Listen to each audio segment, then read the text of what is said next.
Siap, Teman-teman, Bunda.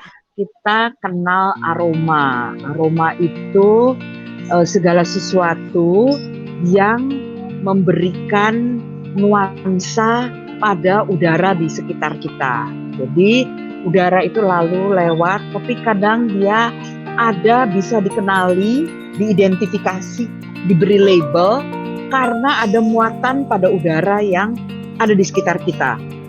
Dan itu kita sebut sebagai aroma. Aroma itu bisa aroma yang memberi nuansa positif, ya.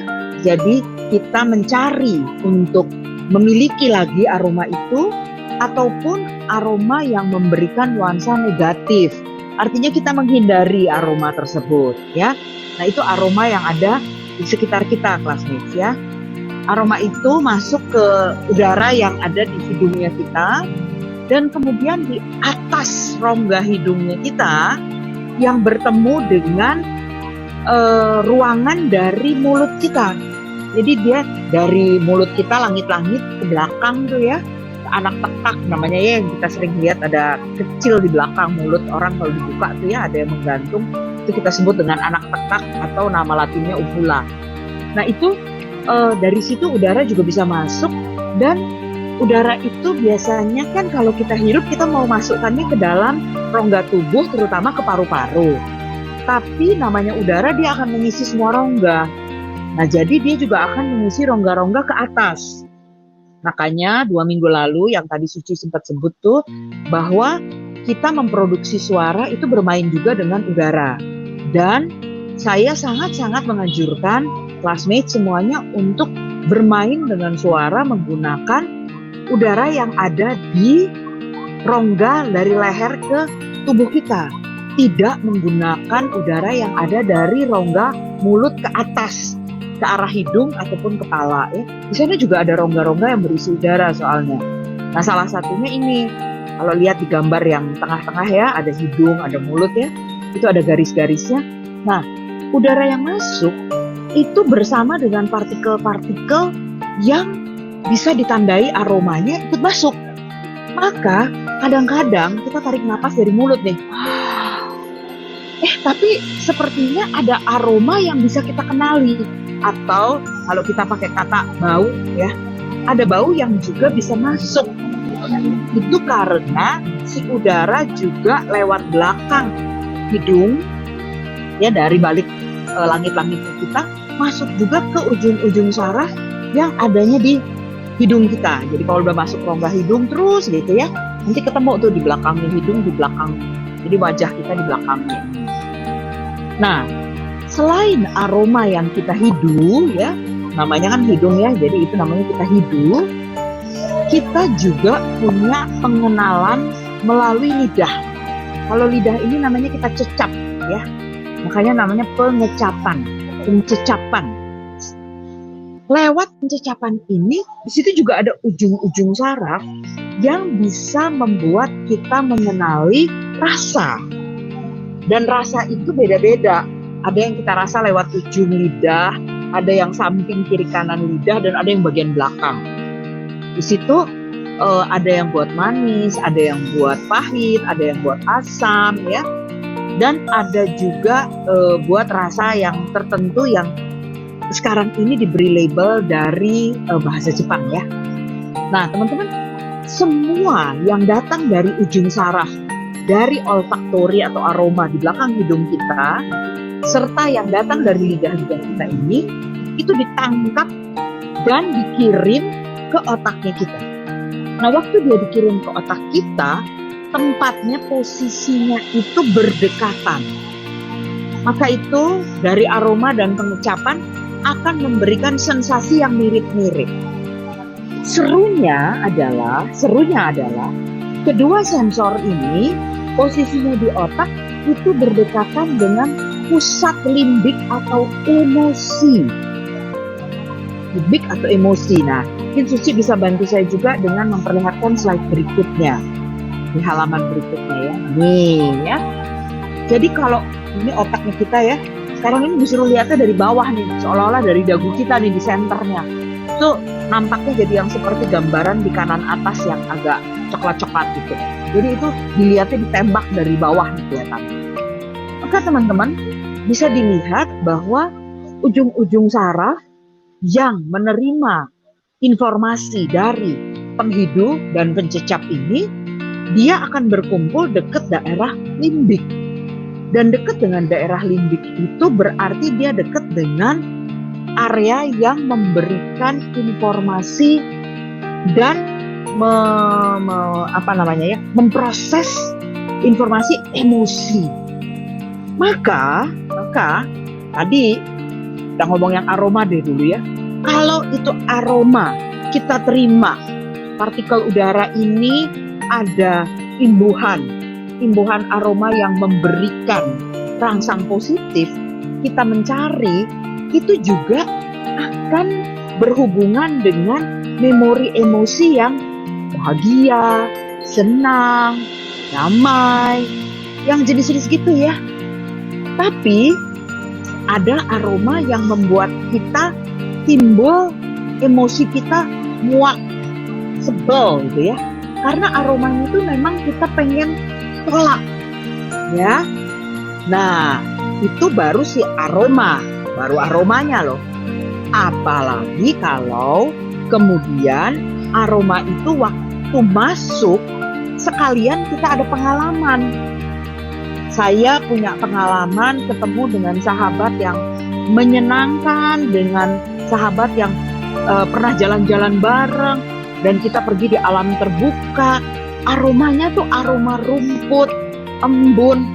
Nah, akibatnya kalau saya bangun pagi pas baru hujan pula, ada aroma begitu, memori saya langsung terkumpul dan bisa-bisa inget sahabat saya gitu ya. Tidak spesifik mengingat direct pada satu peristiwa, tapi samar-samar karena bertambah umur kita punya kumpulan peristiwa dan punya kumpulan peristiwa di atas aroma yang sama. Itu akan membuat kita mengumpulkan rasa tanpa harus mengingat satu demi satu ceritanya. Maka rekan-rekan, classmate semua, seringkali kita dengar di mana-mana bahwa aromaterapi ya dipakai sebagai terapi, artinya dipakai sebagai bagian untuk memulihkan misalnya kondisi kita yang lagi sedih, lagi nggak nyaman, kita lagi feeling down gitu ya, ngerasa lagi pokoknya semua tuh rasanya nggak oke buat kita. Nah, dari situ dengan bantuan aroma kita diberikan aroma biasanya yang natural dulu. Aroma natural tuh aroma alam ya. Sampai kemudian pelan-pelan ada aroma-aroma basic dasar yang hampir semua manusia itu bisa menerimanya. Misal aromanya bunga mawar. Itu hampir semua manusia bisa menerima aroma mawar yang lembut, tapi bukan yang strong, bukan yang keras ya. Kalau aromanya yang keras sekali ada juga yang nolak. Tapi kalau aroma yang lembut, samar-samar, itu pada umumnya cenderung semua orang akan menerima. Jadi aroma itu bisa di atas itu pun rasa. Nah, itu memicu memori. Jadi begitu kita sebut, karena kita udah pernah melabel aroma dan pengecapan itu, maka kita bisa mengingat. Dan waktu kita mengingatnya, maka kita punya juga emosi yang bisa timbul. Maka aroma dan pengecapan itu berdua bisa menjadi pemulihan. Nah, jadi itu mesti dalam kondisi yang seimbang. Artinya jangan berlebih-lebihan. Kalau berlebih-lebihan, aroma yang berlebih-lebihan itu akan menimbulkan dua kemungkinan efek. Yang pertama, kemungkinan efek yang pertama adalah kita jadinya kebal.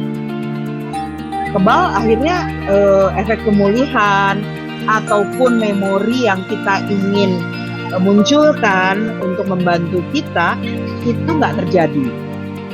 Lalu yang kedua, bisa menimbulkan potensi kemungkinan ke alergi.